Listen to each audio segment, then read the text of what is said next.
কি হো ভাই, আপনার এই অবস্থা কে? শুনলাম আপনারা কি ছিনতাইকারী ধরছিল? ধরছিল ভাই। আরে ভাই, আপনার মতো লোকজনের লেগে ওরা পায়, বুঝছেন? তাদের কি কি নিছে? এই তো মোবাইল, মানি ব্যাগ, টাকা পয়সা যা ছিল সবই নিছে।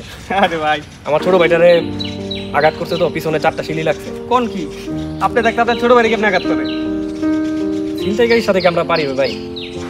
আরে ভাই, ঠিকই আছে, আপনার মতো লোকজনেরই ওরা পায়, আমগো তো পায় না।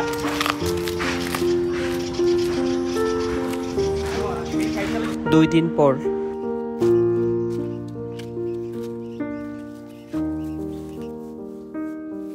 আরে তোমার কি অবস্থা, কি হয়েছে?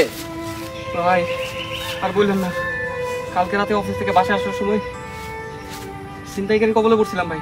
ইন্নানিল্লাহ। আমার ধৈরা ভাই মোবাইল, মানি ব্যাগ, ফোনটা সব নিয়ে গেছে। নাইট ধর করছে ভাই, বলছে আমার গায়ে হাত দিয়ে না, সব নিয়ে যান। আচ্ছা শোনো, সেদিনও আমি যখন এরকম চিন্তাই